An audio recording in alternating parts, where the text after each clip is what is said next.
ሰላም ሰላም ክቡራት ተኸታተልተይ ብዘለኹም ኮይንኩም ነዛ ቪድዮ ትሪኡ ብምልእኹም ሰላምኩም ብዝሕ ትርፍ ይበለለይ። ነዛ ቻናለይ ሓደሽቲ ዝኾንኩም ሰብስክራይብ ብምግባር ቤተሰብ ኩኑ። ነዛ ቪድዮ ከዓ ላይክ ብምግባር ጀምርዋ። ያው ሎማዓንቲ ቀዳም ከምቲ ልሙድ ናይ ከተማና ከተማ ዕዳጋ ሐሙስ መዓልቲ ዕዳጋ ኢና ዕዳጋ ከመይ ዋዕለ ኣስቤዛ ከመይ ልውዒል ሎማዓንቲ ኩነታት ዕዳጋ ናይ ሎማዓንቲ ከፍልጠኩም እየ። ክሳዕ መጨረሻ ሓቢርኩም ንፅንሑ ማለት እዩ። ኣብዚ ብፈሓም ጀሚረ እኒአኹ ከምዚ ትሪእዎ ኣለኹም ብፈሓም ናይ መጀመርታ ዋጋ ጠይቃልኩም እኒአኹ። ፈሓም ብጣዕሚ ተቐሊሉ እኒኦ እዚ ትሪእዎ ኣለኹም ፈሓም 1,100 እናተባህለ ውዒሉ ማለት እዩ። ፈሓም ብጣዕሚ ወሲኹ እኒኦ እዚ ትሪእዎ ኣለኹም ከዓ ናይ 1,100 በዚ ዳ ፈሓም ገይረ ከዓ በዚ ገይረ ናብዚ ሕማቕ ሶፋታት እንታይ እዩ ዝበሃል ዘገልገለ ሶፋታት ዝሽወጠሉ ቦታ ይኸይድ ኣለኹ። ከምዚ ትሪእዎ ኣለኹም መብዝታት ከዓ ናይ ሶፋ 16 17 ሽሕ እኒኦ ማለት እዩ። እዚ ትሪእዎ ኣለኹም ብጣዕሚ እንትን ኢሉ እኒኦ ከምዚ ትሪእዎ ኣለኹም ይኸው ፎቶ ነዚታት ይመስል። ያው ዕዳጋ ሐሙስና ብዙሕ ዘገልገለ ሶፋ መሪፅካ ክትገዝእ ኣይትኽእልን። ኣብዚ ዓበይቲ ከተማታት ብፍላይ ከዓ መቐለ ግን ደስ ደስ ዝብል ሶፋታት ኣሎ ኢሎምዎ ብዝኾነ ናይ ሶፋ ዋጋ ነዚ ይመስል። በዚ ገይረ ከዓ ኣብዚ ሰውርር ረቢልዎ እኒኦ ቦንዳ ናይ ቦንዳ ክዳውንቲ እኒኦ ከምዚ ትሪእዎ ኣለኹም እና እስኪ ከመይ እዩ እዚ ክዳውንቲ ግን ክሪኦ ኢለ ከይደ ነይረ እቲ ስራሕ ከዓ እንታይ ይመስል ዝብል ሓደ ሓደ ናይ ቦንዳ ዝሸጡ ሰባት ተዛሪበ ነይረ ሎማዓንትና ሸር ክገብረኩም እየ። ሓቢርኩም ንሳዕ መጨረሻ ፅንሑ። እዚ ትሪእዎ ኣለኹም ክዳውንቲ ይኸው ንዓበይቲ ብ200 ናይ ህፃውንቲ ወይ ከዓ ናይ ኣናእሽተይ ከዓ ብ150 ብ150 እዩ ዝሽወጡ ኣለዎ ማለት እዩ። ከምዚ ትሪእዎ ኣለኹም ይኸው እዚ ቦንዳ እዚ ሰብ ሒዞምዎ እኒአው ይኸው እዚ ንዓበይቲ 200 እዚ ናይ ኣናእሽተይ ከዓ ናይ 150 ማለት እዩ። ከይደ ኮሊለና ረአኽዎ እስቲ ክዳውንቲ እዚ ያው ከምዚ ትማሊ ዘዕለልኩኹም ክዳውንተይ ተትሸጦስ ከመይ እውን ዝብል ያው ርካሽ ስለ ዝኾነ እቲ ቦንዳ ከምዚ ትሪእዎ ኣለኹም ይኸው እዛ ሒዘያ እኒኹ ንባዕላሲ 200 ይብልዋ ነይሮም ማለት እዩ። ብ200 ዝንጥ ዝንጥ ዝበለ ክዳውንቲ እኒኦ ናይ ቦንዳ። ካብኡ ግን ስለቲ ስራሕ ብዙሕ ግዜ ኣነ ኣብ ስደት እናሃለኹ ስለ ቦንዳ ዝሸጡ ሰባት ይሰምዕ ነይረ ማነው ዝ ፖድካስቶ ምናምን እና ሓደ ሓደ ሰባት ትርፋማ ምዃኑ ቦንዳ ይዛረቡ ነይሮም ማለት እዩ። እንደውም ናይ ሓደ ሓደ ሰባት እዚ ትለውጦምስ ብቦንዳስ ክሳዕ ክንድኡ ዝኣክል ድዮም ተለዊጦምስ ግራ ይኣትየኒ ነይሩና። እስኪ ግን ከመይ ኢለ ሎማዓንቲ ኣነጋጊረዮም ነይረ ነዞም ቦንዳ ዝሸጡ ማለት እዩ። ኣብዚ ዝትሪእዎ ኣለኹም ቦንዳ ዝሓዘ ወጣት መንእሰይ ሓውናይና ኣናጊረዮ ነይረ። ከመይ እዩ እዚ ቦንዳሲ የዋፅእ ድዩ ትርፊ ኣለዎ ዶ ይቕይር ድዩ ኢለዮ ነይረ። ቦንዳ ብጣዕሚ ዝቕይር ብጣዕሚ ለዋጢ ስራሕ እዩ ኢልዎ። ዘን ዝረአኹም እውን 150 100,000 ሒዙለይ እኒኦ ኢሉ ብ200 ብ100 ክጅምር ትኽእል ኢኻ። ካብኡ ከዓ ካብ ኣዲስ ኣበባ ሓሊፍካ ቦታ ኢና ነምፅኦ። ዝሮት ቦንዳ ሓደ ሓደ ግዜም ከኽስረካ ይኽእል ሓደ ሓደ ግዜም ግን እንድሕር ከሲብካ ከዓ ብጣዕሚ ትርፋማ ኢልዎ ማለት እዩ። ዞም ኣሓተይ ዝሮ ናይ ቦንዳ ሓደ መዓልቲ ብደንብ ከብራህርሀልኩም እየ። ናይ ሎማዓንቲ ግን ከይነውሐኩም እንታይ ናብቱ ዝነበረ ዕዳጋታት ከብለኩም እየ። ኣብዚ ከዓ ናይ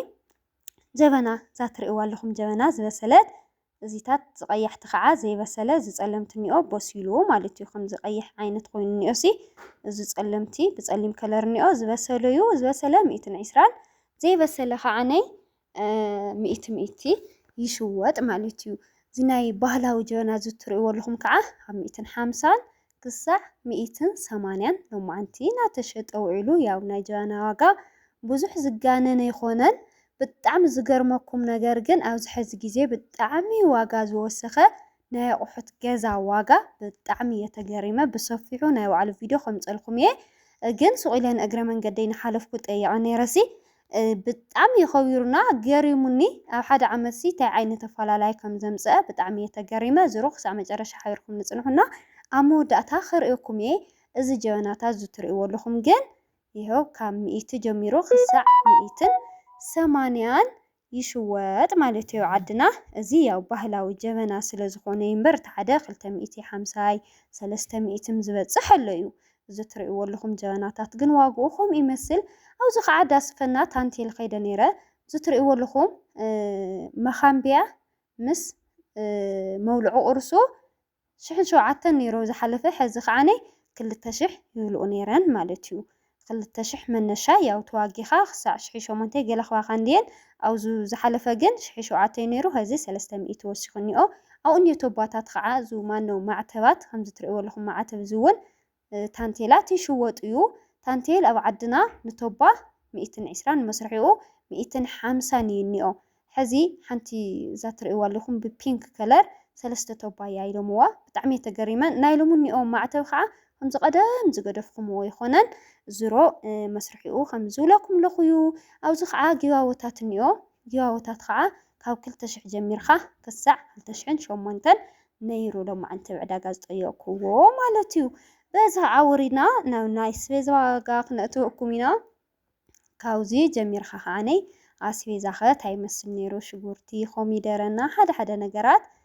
ከመይ ነይሩ ንዝብል ከዓ እናገረኩም እየ ኣስቤዛ በርግጥ ሎም ቅነ ደሓን እኒኦ ብጣዕሚ ይቐኒሱ ብፍላይ ሽጉርቲ ያው ዝትሪእዎ ኣለኹም ቆንጆ ዝበሃል ሽጉርቲ ሲ ክንደይ ንውዒል ሎማዓንቲ ናይ ንግሆ ዕዳጋ እዩ ለዛም 100 ማነው ይቅርታ 40 ቅርሺ ማለት እዩ ኣብ ዝሓለፈ ማለት ቅድሚ 3-4 ቀዳም ዝኸውን ክሳዕ 120 ይሽወጥ ነይሩ ሎሚ ግን ዝትሪእዎ ኣለኹም ቆንጆ ሽጉርቲ መሪፅካ ደስ ዝበለካ ብንግሆኡ 40 ቅርሺ ማለት እዩ 40 ቅርሺ እናተሸጠ ውዒሉ ዕዳጋ ያው ንግሆ ክኸውን ሃለየ ክባር እዩ ዝኾን ኩል ነገር ንኣጋም ሸቱ ተኮይኑ ከዓ ቅንስ የብል እዩ ግን ክሳዕ 20 ኪሎ ከዓነይ ምሸት ይሽወጥ እዩ ተባሂሉ ዝሮ ናይ ንግሆ ዝነበረ ዕዳጋ ግን ከምዚ ትሪእዎ ኣለኹም ቆንጆ ዝበሃል ሽጉርቲ 100 ማነው ኣረዛ 100 ኣፈያ ተወቂጣ 100 ገለን ስለዝለመድና ይመስልኒ ዝሮ 40 ቅርሺ ጥራሕ እኒኦ ሽጉርቲ ሎማዓንቲ ከመይ ርኢኹምዎ በዚ ከዓነይ ከይደ ሓደ ነገራት እውን ሸር ክገብረኩም እየ ሓቢርኩምኒ ምሳይ ተኸታተሉ ክሳዕ መጨረሻ ይኸው እዚ ሽጉርቲ ቆንጆ ሽጉርትታት እኒኦ ከምዚ ትሪእዎ ኣለኹም ብዙሕ እውን እዩ እኒኦ ርካሽ እውን እኒኦ ቀኒስ እውን እኒኦ ማለት እዩ እዚ ከዓ ድንሽ እዩ ድንሽ ከዓነይ ሎማዓንቲ ክብር ኢላ ንእሽተይ ድንሽ ንኪሎ 60 ቅርሺ ውዒሉ ማለት እዩ ድንሽ ሎማዓንቲ ውስኽ ኣቢሉ እኒኦ ያው ጥዑይ እውን ኣይነበረን ብዙሕ ደስ ልብል ድንሽ ኣይነበረን ዝሮ 60 ቅርሺ እዩ ውዒሉ ማለት እዩ ሎማዓንቲ ኣብዚ ከዓ ኣብ ማእኸል ዕዳጋ ተዘርጊሑ ዝርከብ ብርጭቆታት ወይ ከዓ ኣቑሑት ፈናይር ረኺብና እኒአና እዛ ትሪእዋ ኣለኹም ብርጭቆ ቆንጆ ሻሂ መስተይት ንሓንቲ 100 ቅርሺ ትሽወጥ ማለት እዩ ይኸው እዛ ትሪእዋ ኣለኹም ንሓንቲ 100 ቅርሺ ኩሉ ይኸይሩ እኒኦ ዝጎማሙ ከዓ ንሓንቲ 50 ቅርሺ ማለት እዩ ፃዕዳ ሓመዳዊ እና ብጫ እኒኦ ፈናይል ከዓ ሎሚ ኣቢሉ እኒኦ ወሲኹ እኒኦ 40 ነይሩ ዝሓለፈ ሎሚ ግን 45 ቅርሺ ንሓንቲ ማለት እዩ ነገራት ንእሽተይ ውስኽ ታበለ እዩ ዝኸይድ ሎ ብፍላይ ናይ ኣቑሑት ገዛ ዋጋማ ብጣዕሚ የተገሪመና ኣነ ብ1500 ዝገዛእኽዎ ብ700 ዝገዛእኽዎ ሲ ብሓደ ግዜ 2000 2006 በፂሑስ ብጣዕሚ የተገሪመ ኣብዚ ከዓ ናይ በርበረ ከምዚ ትሪእዎ ኣለኹም ሎማዓንቲ 500 ይውዒሉ ብጣዕሚ ይቀኒስ እኒኦ ብዙሕ ሰብ ከዓ ናይ ናገዘአ ይውዒሉ ብፍላይ ሓደ ሰብ ዋይ ብቐዳም ክንዲ ዝገዝአ 800 ገዝአ ናበለ ጣዕስኡ ብጣዕሚ እናተዛረበ ነይሩ ዝሮ ግን ሎማዓንቲ 500 ይውዒሉ ሓንቲ ሓፍተይ ንክንተ ኩንታል በርበረ ክንደይ ይውድእ ዝበልክንም ሓቲተልክ ነይረ ኣብዚ የነጋግሮም ኣለኹ ክንልተ ኩንታል በርበረ ማለት 550 ኪሎ ማለት እዩ 550 ኪሎ እና ሓንቲ 50 ኪሎ ከዓነይ ክንደይ መሲልኩም 39-38 ኪሎ ማለት እዩ ሕዚ ዘን 37 ወይ ከዓ 38-39 ኪሎ ትሕዝ ሓንቲ ሓሽና ኢልኩኒኦ ካብኡ ብ5 ተራብሕ እየን ብ5 ተራቢሕ ከዓ ምስቱ ኣብቲ ክትገዝእዮ ዝደለኺ ዘሎ ናይ ወቕቲ ዕዳጋ ሕዚ 500 ምሽ እኒኦ ክንደይ መፅእ ብኸምኡ ክተራብሕዮ ትኽእል ኢኺ ማለት እዩ ዛንቤተይ ሎማዓንቲ ረኸስ ኢሉ ውዒሉ ኣብዚ ከዓነይ ጎመን እዛ ትሪእዋ ኣለኹም ጎመን ከዓነይ እዚኣ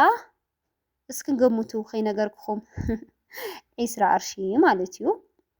20 ቅርሺ ለናና ያው ጎመን እውን ሎሚ ዳሕና እዩ